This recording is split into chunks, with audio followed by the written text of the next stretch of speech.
Sir ಒಂದು ನಿಮಿಷ sir, ಒಂದೇ ನಿಮಿಷ ಸರ್. ಅಧ್ಯಕ್ಷರೇ, ಈ ಹೊರಗಡೆ ಜಾಸ್ತಿ ಜನ ಇರ್ತಾರೆ, ಮೊಳಕೆ ಉದ್ದೋರ್ಗಿಂತ ಡಬಲ್ ಹೊರಗಡೆ ಇರ್ತಾರೆ ಅಲ್ಲಿ ಎಕ್ಸಾಮ್ ಕೊಡಲಿ ಹೊರಗಡೆ. ಆ ಪದ್ಧತಿ ಅದಕ್ಕೆಂತ ಮಾಡೋದು ಈಗ? ಕಡಿವಾಣ ಹಾಕ್ರಿ. ಎತ್ತವ್ರು ಬಂದು ಕಾಯ್ತಾರೆ, ಅದಕ್ಕೇನು ಮಾಡ್ಲಿಕ್ಕೆ ಆಗ್ತದೆ? ನಾವು ಎಕ್ಸಾಮ್ ಕೊಡೋ ಹೊತ್ತಿಗೆ ಯಾರು ಇರ್ತಿರ್ಲಿಲ್ಲ. ಈಗ ಸಾವಿರಾರು ಮಂದಿ ಹೊರಗಿರ್ತಾರೆ ಬಾಗಲ ಬಳಿ. ಅಧ್ಯಕ್ಷರೇ ನಾನು ಕೂತ್ಕೊಳ್ಳಿ. ಕೋಲಿವಾಡ್ ವೇಟ್ ಕೂತ್ಕೊಂಡೆ ಇಲ್ಲ.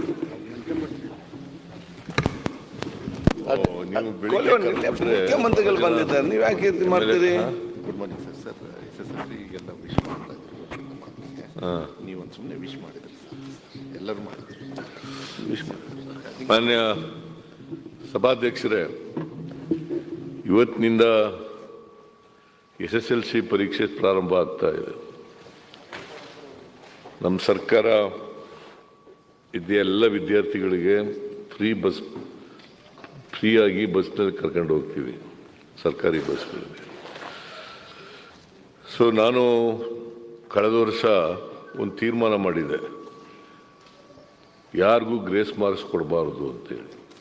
ಯಾಕಂದರೆ ನಿಜವಾದಂಥ ಸಾಮರ್ಥ್ಯ ಗೊತ್ತಾಗಬೇಕು ವಿದ್ಯಾರ್ಥಿಗಳದು ಅಂಥೇಳಿ ಗ್ರೇಸ್ ಮಾರ್ಕ್ಸ್ ಕೊಡಬಾರ್ದು ಅಂತ ಹೇಳಿದೆವು. ಇದರಿಂದ ಶುರುವಾಗ್ಬಿಟ್ಟಿತ್ತು, ಕೊರೋನಾ ರೋಗ ಬಂತವಿಂದ ಗ್ರೇಸ್ ಮಾರ್ಕ್ಸ್ ಕೊಡ್ತಕ್ಕಂಥದ್ದು ಶುರುವಾಗಿತ್ತು. ಅದಕ್ಕೆ ಈ ಸಾರಿಯಿಂದ ಗ್ರೇಸ್ ಮಾರ್ಕ್ಸ್ ಕೊಡಬೇಡಿ ಅಂತ ಹೇಳಿದೆ. ಸೊ ಈ ಸಾರಿ ಗ್ರೇಸ್ ಮಾರ್ಕ್ಸ್ ಇಲ್ಲದೇ ವಿದ್ಯಾರ್ಥಿಗಳು ಪರೀಕ್ಷೆ ಬರೀತಾ ಇದ್ದಾರೆ. ಅದರಿಂದ ನಾನು ಎಲ್ಲ ವಿದ್ಯಾರ್ಥಿಗಳಿಗೆ, ಹೆಣ್ಮಕ್ಳಿಗೂ ಗಂಡು ಮಕ್ಕಳಿಗೆ ಎಲ್ಲರಿಗೂ ಕೂಡ SSLC ಬರೀತಾ ಇರ್ತಕ್ಕಂಥ ಮಕ್ಕಳಿಗೆ ಶುಭ ಹಾರೈಸಲಿಕ್ಕೆ ಬಯಸ್ತಾ ಇದ್ದೇನೆ, ಗುಡ್ ಲಕ್ ಹೇಳಲಿಕ್ಕೆ ಬಯಸ್ತಾ ಇದ್ದೇನೆ.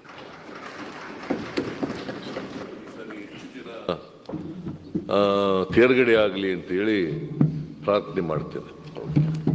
ಉತ್ತರ ರಿಪ್ಲೈ ಮಾಡಿ, ರಿಪ್ಲೈ ಸ್ಟಾರ್ಟ್ ಮಾಡ್ತೀವಿ.